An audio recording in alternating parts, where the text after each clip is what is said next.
والله وانا نجري ما شاء الله بدراك باي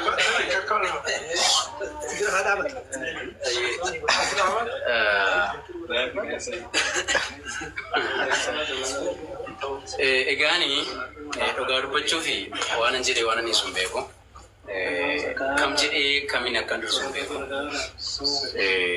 ولو ما قلتي ربي ماتي كوكيتودا ماتي إسلام ما بين ماتي إسلام ما رسالو بيا إسلام ما رسالو كدوتي أمانتي ربي جالتي أمانتي ربي أوفيسا نوفلتي نبض أسوساف الحمد لله الحمد لله قالني هاجو اتيان سوداني والدا فرقان بكسنتي شهادة كان كبده جل كبس أرسمو فلورسي يمكن أدرسه بكم إبشان جو فولا سوي فجوراني سجنتا بريدا كان سبونسر تاني كان ناقو بيسان أكسوما بيجشان جرّي بشام باسودان نمتدت أبو غرغارودان قرانا بيجرا غرا ترفسو براتي كان رقمني والدا فرقان هبدو غلطوما ربيسن راجع لكيچون بربادا أكسوما اللي من آدا بركة والله ينسلا تايوان ولي إيشون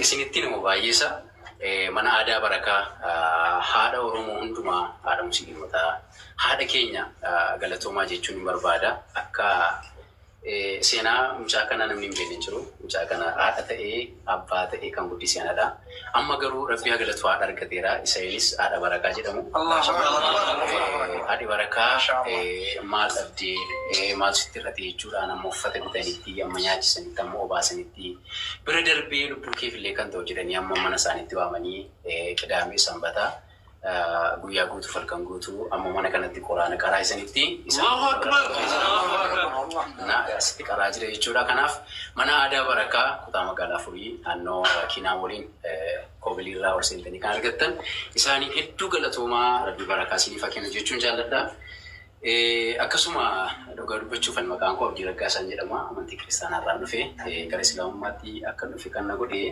macaafuma ni lallabaa tureefi barsiisaa turedha. Macaaficha dubbisuuni filannoo tokko namaan kennu yookiin amantii dhiisuudha yookiin amantii islaamummaa qabachuudha.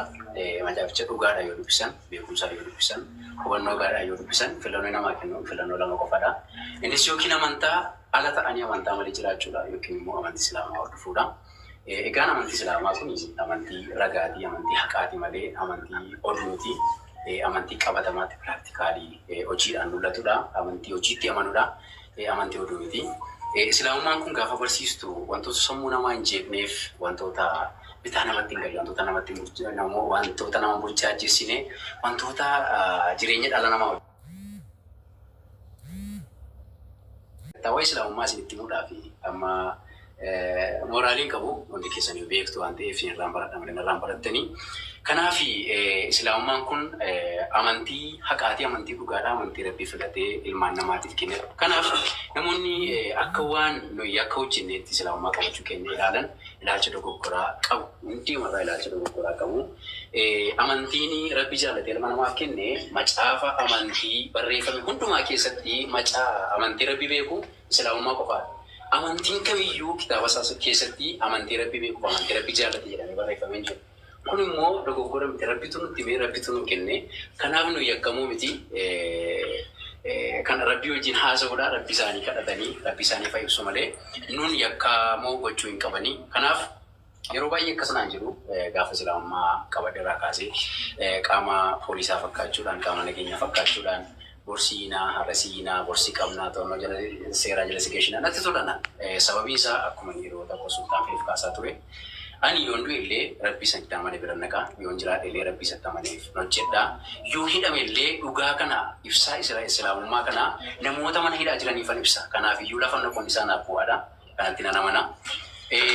Allahu akbar Allahu akbar kanaaf waan nama ajaa'ibu keessaa nabii keenya nabii Muhammad sallallahu alaihi wasallam namni akka koo arrabsi hin jiru, namni akka koo abaar hin jiru, namni akka kootti qoos hin jiru.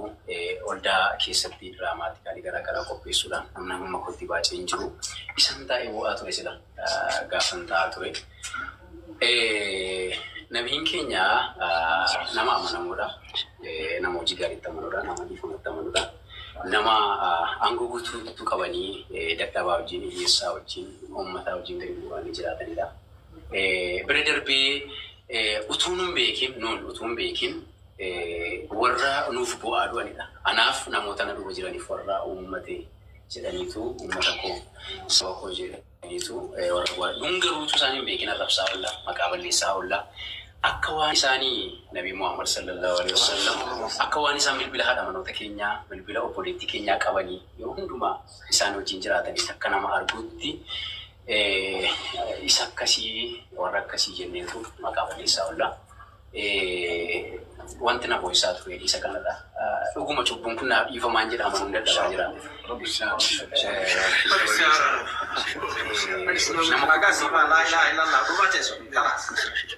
Nama qulqulluu tureessuu caalaa eegiyyuu diraamaatikaalii garaagaraa namoota nama guddaa kana fuunee ijoollee wajjin jiraachisuudhaan jalachiisiisuudhaan kallattii garaagaraatiin iddoo garaagaraatti diraamaatikaalii isaa yeroo hojjechaa turre har'a garuu dhugummaasaa namoota natti dhiyaataniif naaf hangafan irraa gaafan hubadhu gaafan dhaga'u gaafan dubbisu yeroo hundumaa isan qophaa bu'aa ture isin itti bu'eerra. Isaan utuu nun beekin nuu bu'aa turanii utuu nun beekin nuuf mararamaa turanii nuuf cinqamaa turanii nuni garuu maalummaa isaanii guyyaa tokko kitaaba tokko tuun dubbisiin waa'ee isaanii mata duree tokko tuun ilaalin callumanne maqaa balleessin callumanne arrabsin keessattuu amantiin nuyi keessa turree fi namoonni biyya kana keessa jirru waa'ee isaanii peejii tokko dubbisnee hin beeknu. Waa'ee isaanii guyyaa tokko qorannee hin beeknu. Waa'ee isaanii guyyaa tokko googil goonee hin beeknu. Garuu akka waan isaan maatii keenya harkaa qaban akka isaan maatii keenya jala deemanitti baay'ee xureessaa oolla. Rabbi isaaniif araaramu. Isa kana yeroo hundumaa cubbuunaa dhiifamnee natti fakkaata dhugaa dubbachuu fi egaa Rabbi nuuf fadhiisu wanti iddoo kanatti of qabuu dadhabaa tureef sanadha. Kanarraan kan hafe waan nuti hin beeku. Kanarraan kan hafe isaaniin kabajuutu nurra jiraata. Yaa namoota warra utuu isaaniin beekin arrabsitanii isaaniin kabajuu, isaaniin jechuu, isaaniin gootonfachuu, isaaniin fakkeeffachuu yookiin fakkeenya godhachuu moodeela godhachuu kan nurra jiraatu akka biyyaatti illee yoo ta'e mootiin, akka maatiitti illee yoo ta'e maatiin, akka abbaa warraatti illee yoo ta'e abbaa warraa, akka bulchaa naannootti illee yoo ta'e bulchaan naannoo isaaniin fakkeeffachuu, isaaniin moodeela godhachuudha malee isaaniin arrabsuun dogoggora ulfaataa akka ta'e gamnumaan dhaamuun barbaada. Kanaafi amantii islaamummaa kun amantii Rabbi nuu kennedha. Kun beekamaadha. Amantii islaamummaa Rabbi nuu kenne kana yoo dandeenye pileeniidhaan biyya garaagaraatti biyya guddinatti lallabuudhaaf ibsaa islaamummaa kana qabsiisuudhaaf alaabaa islaamummaa kana ol kaasuudhaaf yoomiyyuu hangama kootiin duuban deemu. Yoon dadhabee baaburaan biyya garaagaraa deemee dhugaa islaamummaa kana lallabuudhaaf duuban deemu. Yoon dadhabee immoo konkolaataa biyya keessaatiin biyya garaagaraa deemee dhugaa islaamummaa kana alaabaa islaamummaa kana ol qabuudhaaf duuban deemu. Yoon dadhabee immoo gaarii abbaa gommaa lamaatiin deemee dhugaa islaamummaa kana warra bira hin geenye biraan ga'uudhaaf ani duuba hin deemu. Yoon dadhabee immoo luka kootiin amma miilli koo na caccabu, amma caammaan irratti dhumutti, amma miilli koo na caccabu. Yoo miilli koo na caccabe immoo biyyeen jiruuf karaan jiru irra daa'imee dhugaa islaamummaa kana dubbachuudhaaf, dhugaa islaamummaa kana lallabuudhaaf, dhugaa islaamummaa kana dhalootatti himuudhaaf duuban deemu. Nan beeka namoonni baay'een akka isaan akeekan warran keessaa dhufes ammaaf daawwaaf akkan keenya, ammaaf beekumsa gaarii akkan hin qabne, ammaaf sirriitti akkan hin baranne eenyuyyuu na qeeqa nan beeku. Namni natti hubaatu qalbiin koo natti hima. Garuu inni namoota kafarsiiseef namoota dhugaa kana jalaa miliqsee baay'een qabu. Ani garuu lubbuun keenya biyya kanatti lubbuu tisiisa fakkaata. Abbumti argamaa irra jettee ajjeesoo itti fakkaata. Biyya akkasii kana keessatti immoo dhugaa islaamummaa kana utuu hin dubbatiin hin du'u. Abbaa argitu sila ajjeesaa akkasiin godhaa sinidha jedhee biyya namatti fakkaatu nama jeequ keessa jirra waan ta'eef utuu sanan ta'een garuu amma naa galeef amma naa ife dhugaa islaamummaa dubbadhee lallabee dhalootatti himee seenaa godhee viidiyoodhaan kaa'ee darba jechuufan kan hojjedha malee eeyyee nan beeka kan daawwaaf yeroo isaan ga'e nan beeka. Garuu yeroo hundumaa addunyaan nuyi keessa oollu addunyaa doorsifamu sodaachifamu gatii ta'ee fi dhugaa kana garuu hamma dandeenyeef amma dhageenyeef amma beeknu amma dubbisneef amma barannee dubbachuudhaaf duubatti hin deebinu. Kanaaf iyyuu dhugaa islaamummaa yoomiyyuu ni dubbanna. Egaa hundi keessan galatoomaa isin hiriyoota abbaa kootii hiriyoota obboloota koo hangafaatii. Isin gidduu dhaabbatee amma kana dubbachuun anaa fi naan malu nama daa'imaa ollaalaadha nama homaan beelledha.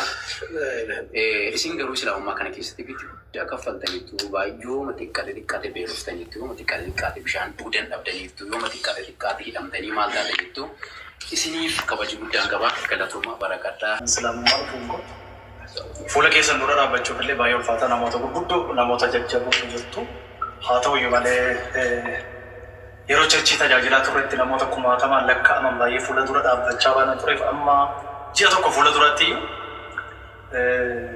amma tokko ija hin dandeenya.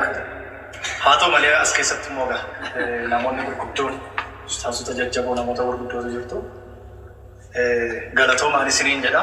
Akkuma kanaa gammachuun ani guyyaa irraa qabillee namoota jajjaboo kana akkasumas guddaa kana dhufee dhaabbatee sagantaa akkas bareedaa sagantaa kana ajiraa kana dandeenyeen qabu natti fakkaata nan arga yeroo baay'ee waan nama gammachiisu waan namatti toludha.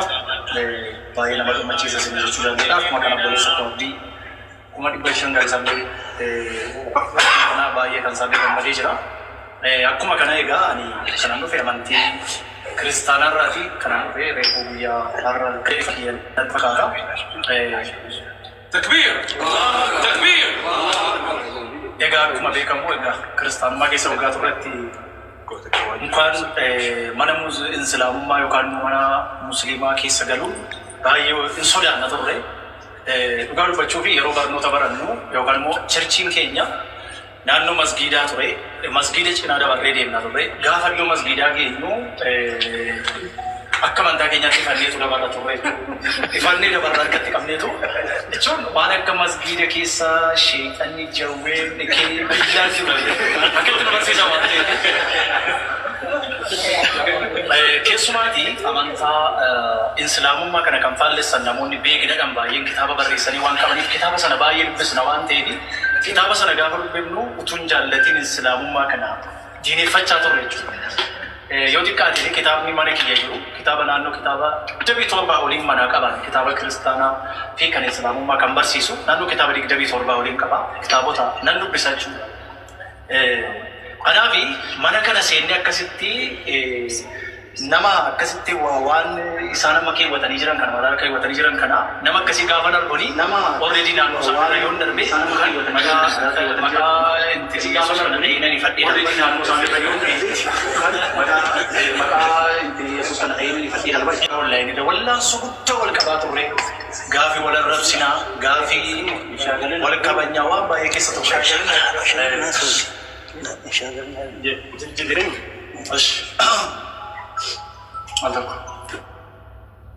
Rabbi dhugaa kana explain nu godhee jiraan namni advice nu godhee jiru walfammiidhuma yeroo dheeraadha booda Rabbi ofiidhuma isaatiin bukkee dhaabatee nu wajjin godheedhuma dhugaa kana akka jennaanani gara dhugaa kanaatti yookaan immoo gara amantii koo jalqabaa kanatti deebi'ee jira jechuudha. Allahu akbar, Allahu akbar.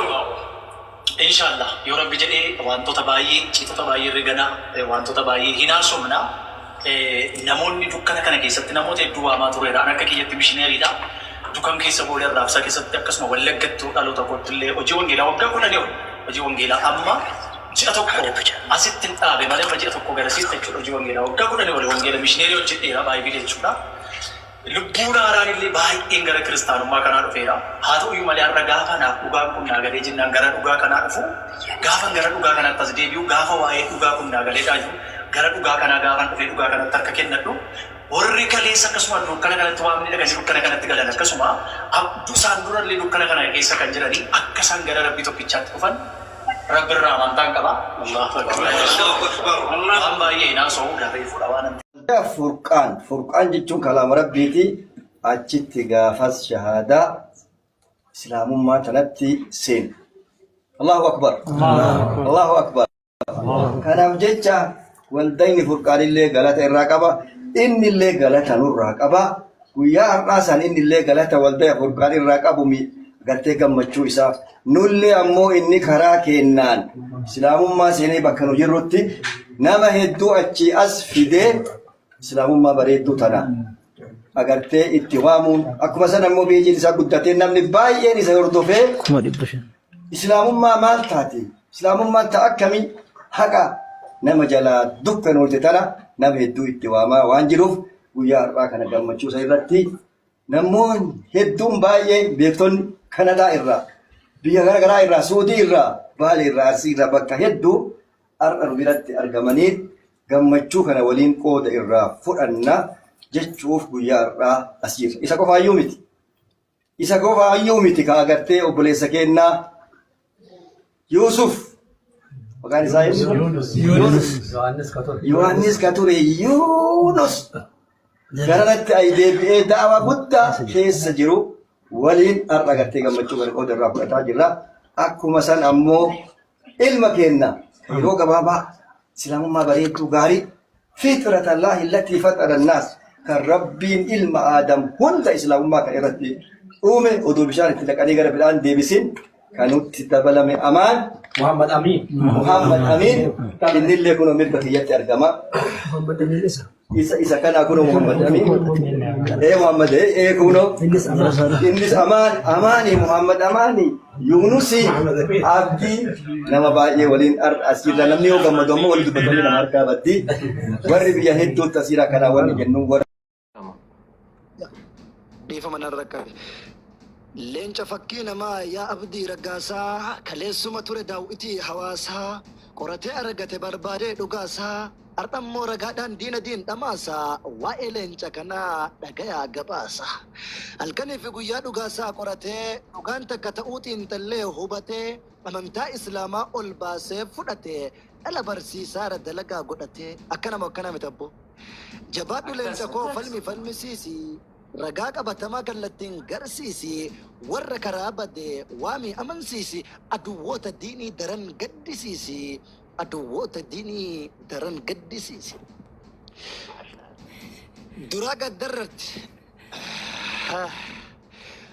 duraa gaddarrarti haa gadditu ammas dhugaa yoo barbaadan haa dhufanii gara karaa dhugaa amantii dhalootaa afeeri hundumaa gumaachiif barnoota dhugaa ofii bartee qabde daandii sirrii koottaa jedhii yaami keessaa bayaa hurrii beekumsi hangafaa rabbiin beeku durri beekumsi hangafaa rabbiin baru durri nussi wajjin jirraa jabaadhu yaa abdii sirraa qabdi addunyaan tun hundi abdii sirraa qabdi addunyaan tun hundi hawaasni islaamaa guutuun abdii sirraa qaba anis warri ana fakkaatus warri afaan kana dhagahus warri afaan kana dubbatus warri afaan kana hin dhageenyes warri funyoon laa ilaaha illallah walitti nu hiite guutuun abdii sirraa qabna maal lallaba daandii dhugaa lallabdee hawaasa gara daandii sirrii isii dhugaadha waan yeroo dheeraaf qorattee haqatan ta'e kaleessi jalaa badde argatte san akka argataniif sababa akka taatuun sirraa fedha dalagaa tanatu dalagaa guddoo waan ta'eef lallabaa daandii dhugaa isin affeeruu tana sirraa gad والله سجلن كي فقط يا ربي الله داندين دوغا كان كبران بربادين همم يو بربادسن ارغمان يادين اسلام من على داندين بران جرو شكيتك ملك بدو يا جرو اسيدان ارغتا ملكي هر افبرو وادكن يا امثل اللبس واما اصول بنجرتو كوتو تا اسلام ربي كتمني موتي بيلما اصو اني جرو ما فغبرتنما نمني درو نما مالين جال سر دفتي كدته ملكو tu irra kadang kayon ta intam sa sakallati kesa kesim beku beki wan takati rabbi jaba ko fadandaan kanatti kana fudir kama amanun isatti موتين مراولي إلهين توكيجا مجان مريمي إيسوس قبرجا قوفتم ما سونتان قهين سائر كما بني إسرائيل في إرقم إنما قرآن في مجاب نسكن جدن كنما ما تيوسكو لشندك دمي أفرفا دب سنگدما شكيتك كماليلو كان كيسا قلت أتمان أفما يسوس نقبرا هنجن تسما كريستانا تآسن جن كنكما warri dhugaa dabsee gabbare ofuma teessoon isaa ibidda gaafa guyyaadhuma najaanuhaa ba'asu ilaa ishiin ofuma التنجرتو دابي التنجرتو دابي يسوس ينقبرون يكاكا جالو ربي وادبلون قفاسا قلت ربي كندين كبو الرقاق أبتمان اسني جلكبو الرقاق أبتمان اسني جلكبو تقوى ربي قرآن كيست شهد الله أنه لا إله إلا هو ربين tokkochuma hin godhini shakkii ragaa quubsaa qaba yoo shakki tastakki rabbi waa dabaluun hunda caala yakki uumaan kiyyaaf kelle tokkochuma rabbiin isumatti aman isin daddaaqin qalbiin rabbiin tokkochoomsun waa hundaaf furmaata namni isaan wal bare gammadaa jiraata namni isaan wal bare gammadaa jiraata fagaggi jedhi kabaabaa kiyya huwa alhayyu laa ilaaha illaa huwa fad'uuh yoo akka baay'inaa dachii guute maqaan yoo akka baay'inaa dachii guute maqaan garuu tokko qofa gabbaraman haqaan uumaa waan hundumaa rabbuma gabbara burgaabbiin hin ooltu dhagayaa hadaraa hunduu barbaaddadha daandii iftoominaa jarraan keessa jirru jarraa qaroominaa uumama gabbaruun salphinaaf doofinaa uumama gabbaruun salphinaaf doofinaa dhugaa jirtu baafna dhagaa jarana jaarraan qaroomina hanga yoomul sobna qur'aanaaf macaafas ragaadhaan dubbanna ragaarra dhaabbannee kan dhugaa fudhanna ragaarra dhaabbannee kan dhugaa fudhanna tokkochummaa rabbii macaafa qulqulluun tokkochuma rabbiin bakkuma kamittuu hedduu jettee himuun ragaan takkan jirtu macaafa qulqulluus yoo hedduu dubbifne rabbii sadi jedhan nu takkaan argine Isaiyaas rajichaa boqonnaa 43 lakkoofsa 11 ana duwwaatu waaqayyoodha ana malee fayyisaan kan biraa hin jiru rabbiin ana qofa fayyisaanis ana fayyisna yoo feetan anumatti amana jechi mootii haqaa kunoo isa kana warri kanaan faallaa maal jettan jirana Isaiyaas rajichaa 46:9 ana waaqayyoodha ana malee waaqayyo kan biraa hin jiru kan akka kootis hin jiru kan akka koon jiru hin qabu fakkaataa uumamnu hundi dhumee na qofa jiraata warra natti amaneef jiruu gaarii laata har'a rabbiin beekuun fuulduraaf furmaata har'a rabbiin baruun gaafsanii furmaata Qorontos 1:8 lakkoofsa 6 nuuf garuu waaqayyo tokkochatu jira innis abbaa isa waaqa irraa isa waan hundumaa uume wama hunda uume hin uumamne inni hunduu isaan taati dhiphinaaf bal'inni burnama salphisa mi'aa'us kijibne dammaqe haqarraa sindagin hirribne Luqaas 1:37 waaqayyoof wanti dadhabamu hin jiru humna cimaa qaba danda'aadha maaluu dandeettii makhluuqaa tokkollee madaalu uumaa ardiif samii kan saati ka caalu namni waa xiinxallu taa'ee haa madaalu uumama isaa cufaa sirnaan haa ilaalu jabaadhuu qoradhu waa heddurraa barta uumama isaa keessaa waan raajii agarta tokkochummaa rabbii yoos onneen amanta Wangeela Yohaannis 17 lakkoofsa 3 waaqayyo tokkocha isa dhugaa Yesuus Kiristoosin isa ati ergites beekuun isaanii jireenya bara baraati jannata argachuuf hunduu kadhama'u